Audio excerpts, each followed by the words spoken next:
Hello everyone. बच्चों, इसके पूर्व वीडियो में हम लोगों ने गर्भावस्था में आहार आयोजन इसके बारे में जाना।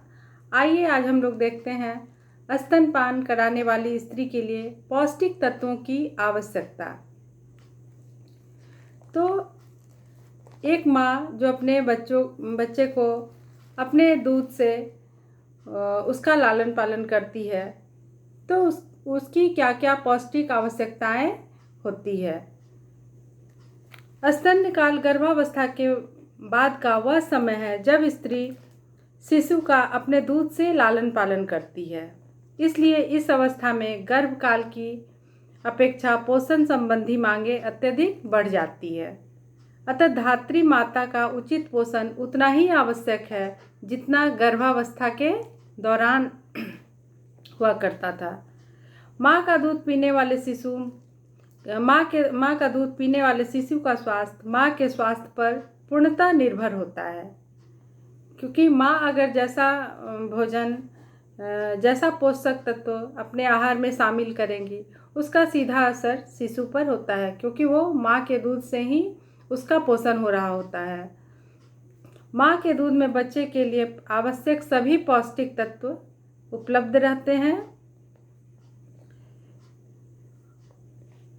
बच्चा स्तनपान आमतौर पर 6 से 9 महीने तक करता है।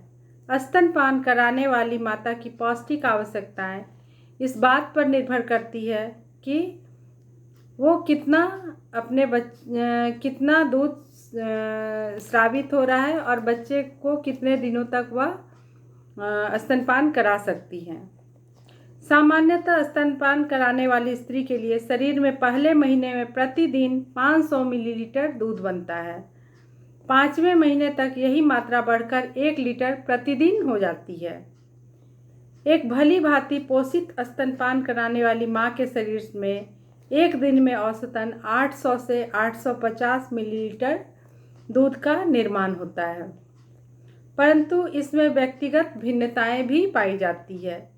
ये तो सामान्य बात है, एक सामान्य महिला के लिए है, लेकिन प्रत्येक महिला के साथ ऐसा ही हो ये संभव नहीं है। इसीलिए कहा गया है कि इसमें व्यक्तिगत भिन्नताएं भी पाई जाती है। अतः स्तन्यकाल के दौरान माता को अतिरिक्त पोषक तत्व देने चाहिए ताकि माँ का दूध पर्याप्त मात्रा में बने तथा दूध में पोषक तत्वों का उचित स्तर बना रहे। सिर्फ माँ का दूध बनना ही बड़ी बात नहीं है, दूध में सभी पोषक तत्व हों वो भी बहुत मायने रखता है। आइए देखते हैं पोषक तत्वों की प्रस्तावित दैनिक मात्रा, मतलब प्रतिदिन कितना मात्रा प्रस्तावित किया गया है। इन सब की महत्ता को देखते हुए ICMR ने स्तन्यकाल की भी प्रस्तावित दैनिक मात्रा की सूची बनाई, जिसे 2 भागों में, पहला 0 से 6 महीने और दूसरा 6 से 12 महीने की अवस्था में बांट दिया गया। ICMR क्या है? Indian council of medical research, भारतीय चिकित्सा अनुसंधान केंद्र। तो इन्होंने एक सूची बनाकर इसे 2 भागों में बांटा, जिसमें पहला भाग है 0 से 6 महीने और 6 से 12 महीने की अवस्था है। पहले 6 महीने में सबसे अधिक दूध बनता है। उसके बाद दूध की मात्रा धीरे धीरे कम होने लगती है, साथ ही पोषक तत्वों की आवश्यकता भी कम हो जाती है। तो इसमें देखते हैं स्तनपान कराने वाली स्त्री के लिए पोषक तत्वों की प्रस्तावित दैनिक मात्रा। एक चार्ट के माध्यम से बताया गया है कि प्रतिदिन एक स्तनपान कराने वाली महिला को कितने पोषक तत्वों की अतिरिक्त आवश्यकता होती है। तो सबसे पहले है ऊर्जा, जिसे कैलोरी भी कहते हैं, किलो कैलोरी में ये। तो स्तन्यकाल जो है 0 से 6 माह तक के लिए है, इसमें प्लस 550 किलो कैलोरी ऊर्जा की आवश्यकता है, और 6 से 12 माह तक के लिए इसमें 400 किलो कैलोरी की आवश्यकता होती है, थोड़ा सा कम जाता है। फिर है प्रोटीन की दैनिक प्रस्तावित मात्रा 0 से 6 महीने वाले शिशु शिशु की माँ के लिए प्लस 25 ग्राम और 6 से 12 माह वाले शिशु के लिए प्लस 18 ग्राम। इसी तरह से कैल्शियम है 1000 मिलीग्राम और इधर भी 1000 मिलीग्राम।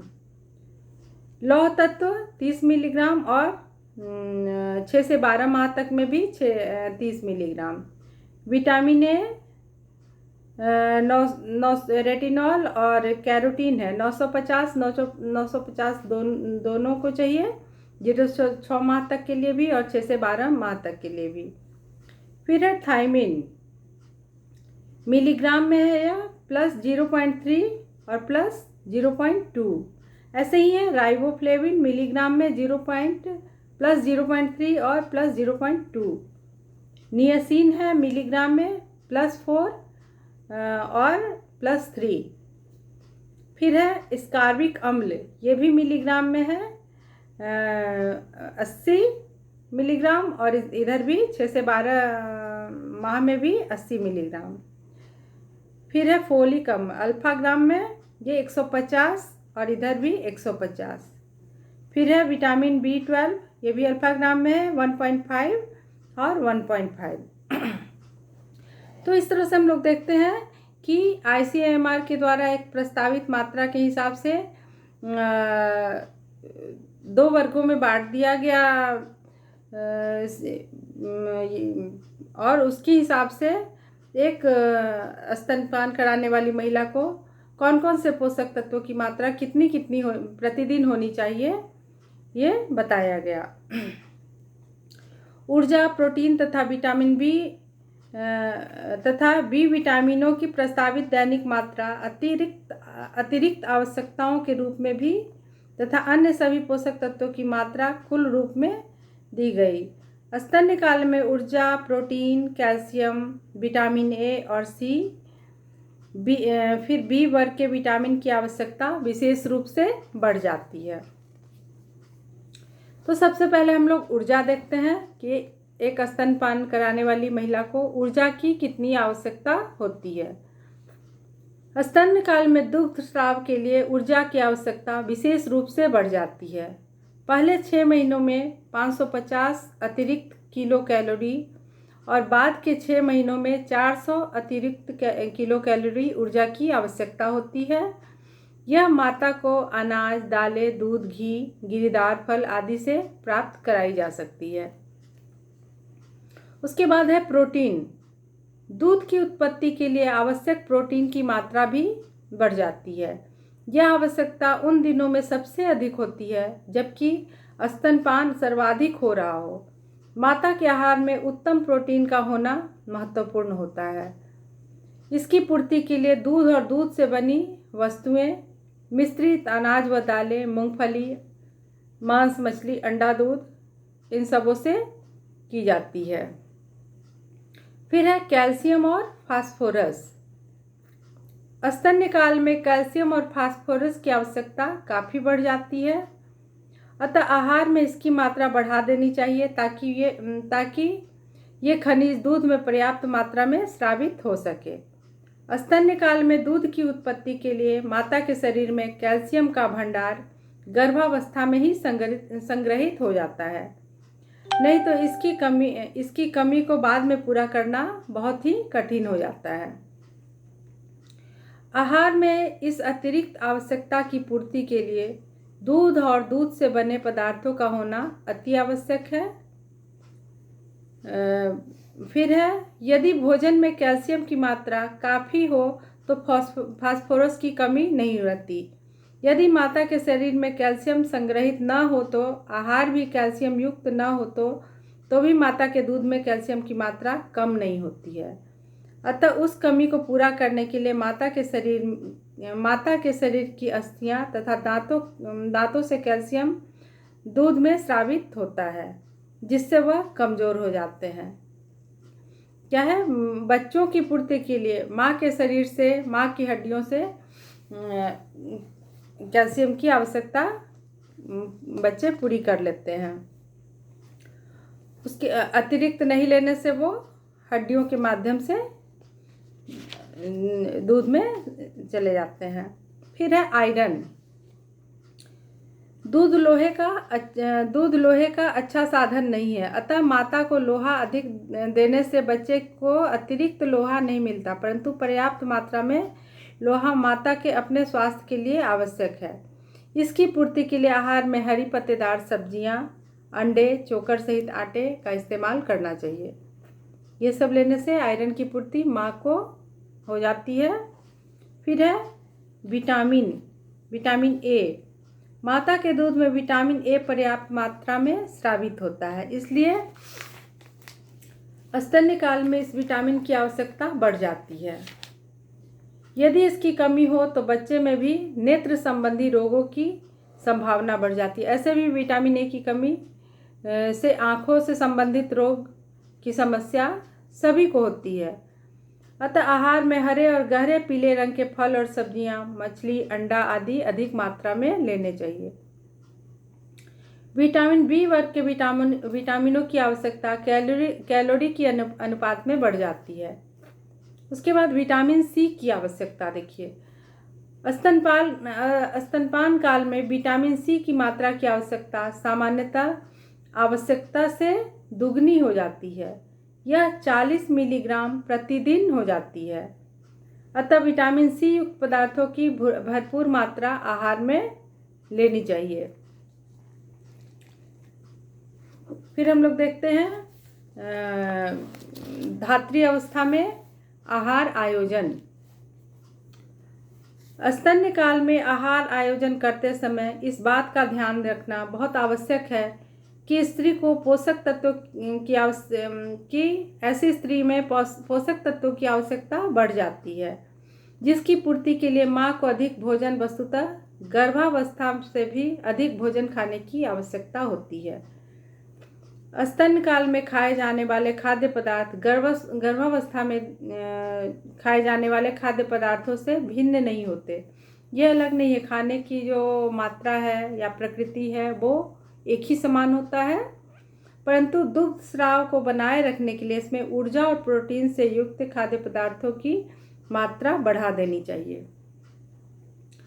स्तन्य काल में स्त्री के लिए आहार आयोजन करने से पहले यह जानना जरूरी है कि वह स्त्री स्तन्य काल की 0 से 6 महीने की अवस्था में है या 6 से 12 महीने की अवस्था में है, वह किस श्रम श्रेणी की है और किस आय वर्ग से संबंध रखती है।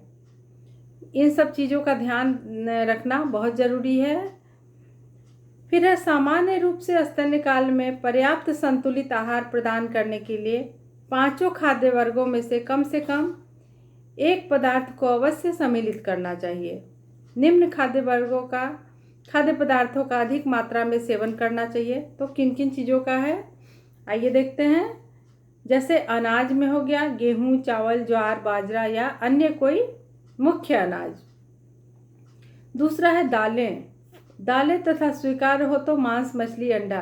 प्रोटीन की प्राप्ति के लिए ये चाहिए तो या तो सभी तरह की दाल या फिर मांस, मछली, अंडा, दूध से इसकी प्राप्ति हो सकती है। दूध या दूध से बने पदार्थ। फिर है हरी पत्तेदार सब्जियां और अन्य सब्जियां, विशेषकर पीली और नारंगी रंग की, जैसे गाजर, सीताफल इत्यादि।